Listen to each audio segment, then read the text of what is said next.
Hello world.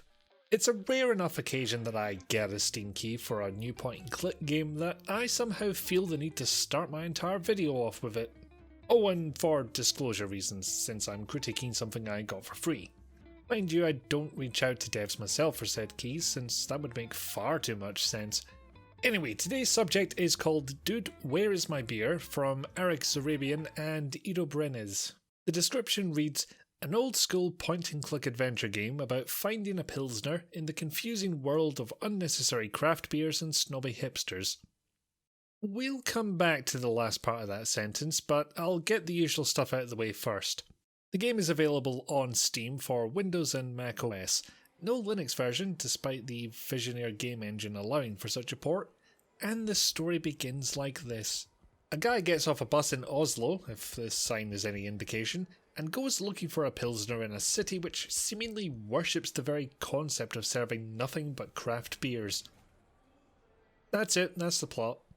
This is your first indicator that the game doesn't take itself seriously.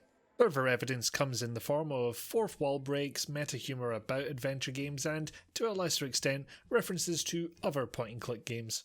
That's about 50% of the humour in this game right there. The other half goes back to that line in the description about the confusing world of unnecessary craft beers and snobby hipsters, because there's something of an old man yells at cloud feel coming off this game, and certainly off of the protagonist. By the way, I don't think the protagonist actually has a name, so I performed hours of meticulous research and cross-referencing to discover what the most popular male name is in Norway.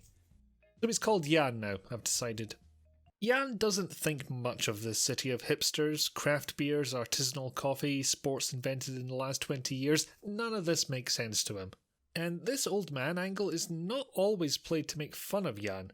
In fact, these things get portrayed as worthy of ridicule most of the time.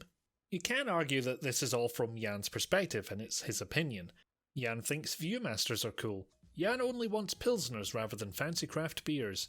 Jan probably gets irrationally angry at the words cruelty-free. I want to say that some shots are fired back at Jan, and they are on occasion, yet the game mostly comes down on the make fun of hipster side of things. Craft beer, artisan coffee, exclusive use of Mac computers, those kind of jokes. Granted, if someone were to act as snobby as some of the hipster characters do about drinking beers with long names, they would deserve all the bile they'd get. But I can't read this dialogue and not think there's a what about the good old days vibe, and something about that puts me off old Jan here. It's a fine joke to put in a game, I'm just not sure it's enough to carry half the game on its shoulders. With those boomer vibes comes an old school approach to game design. Here's your 9 verbs straight out of the LucasArts school of we haven't been forced to make all our games in 3D yet. I really like that this game copied the keyboard shortcuts from the Scum games too, right down to setting pull to the Y key, which never made sense, but the P, U and L keys were already taken, so what can you do? Change the verb to yeet? No, that kind of means the opposite. Sadly, they didn't include the number shortcuts for dialogue options, but you can't have everything. I do appreciate being able to speed up your walking with double click, though I think I found that by complete accident. It's not on the control screen. The other gameplay feature worth mentioning is this thing that I'm calling the drunkometer because creativity is hard. Your man Jan can't talk to anyone unless he's had a drink. Unless that person is a bartender or a bus driver, conveniently enough. Not a big problem, you can get weird beers from any bar as often as you like thanks to your enough money inventory item. Trouble is that some tasks might require you to have a certain level of drunkenness, while others require you to be stone cold sober. Raising that level is easy enough, apply beer directly to face. Lowering it on the other hand involves waiting. Just waiting. If there's a way to speed that up, like the old unscientific trope of drinking coffee or something, I couldn't find it. Come to think of it, I couldn't figure out how to increase my drunk level past the middle. Jan just refused to keep drinking once he got to that stage. At a certain point in the game, setting that drunk level started to worry me, because this is a wander around and check type of game.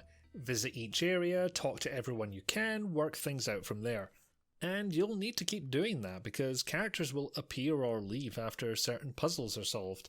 So make sure you're okay with this before you buy in. Thankfully, there doesn't appear to be any puzzle where you require a certain level of drunkenness to see something, so that narrows down the possibilities. Unfortunately, those possibilities include moon logic and trying to figure out what parts of the scene are clickable. This is one of those games that cries out for a show every hotspot button.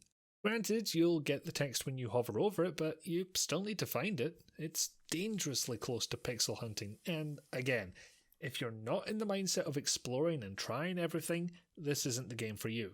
Okay, here's the thing. I didn't have a good time with this, and that's down to personal preference. Knowing that I'll need to look in every nook and cranny to get anywhere gives me a sinking feeling, especially when I'm not connecting to the main character or not particularly engaged with the setting. Nevertheless, it's a nicely put together game, with great presentation and a consistent and striking art style. In fact, I've never seen a Visioneer engine game that looks bad. No voice acting though, which means that the £12 price tag might look a little high. I can tell you that it took me just over 3 hours to complete, but I don't think that's a useful figure because I used a walkthrough for most of it. Like I said before, this kind of game really isn't my bag, so the constant exploration was doing my head in.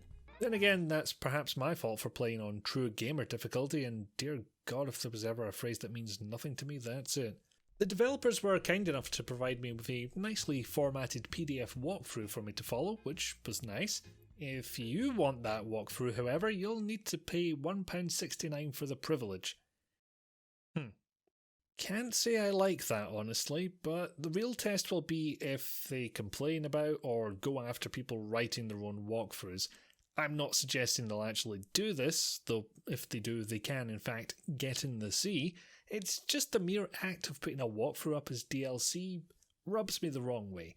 It seems like the wrong thing to do, and makes me wonder what will happen when the internet does the thing that normally happens when a point-and-click game comes out. You know, write up walkthroughs or make Let's Play showing all the puzzle solutions. Though if you do decide to buy that walkthrough, and assuming it's the same one I had access to, it does have a subtle hints section along with the "this is how you solve it" section. Appreciated? Yes. Worth £1.69? I'm obviously going to say no because I was against the idea in the first place. In conclusion, I didn't have fun with this due to personal preference. Hopefully I've described it well enough that you can decide for yourself if you want to give it a try, and that'll bring this video to an end. Thanks for watching all of it. I hope you enjoyed yourself, or at least found it informative. Please consider using the like or dislike buttons and the comment section. According to the algorithm gods, using those help videos get seen by more people, which would help me out a lot. Subscribing to get alerted to new videos is also a thing, as well as pledging money to my Patreon if you think that's worth it and you can afford to do so. Thanks again, and hopefully I'll see you around.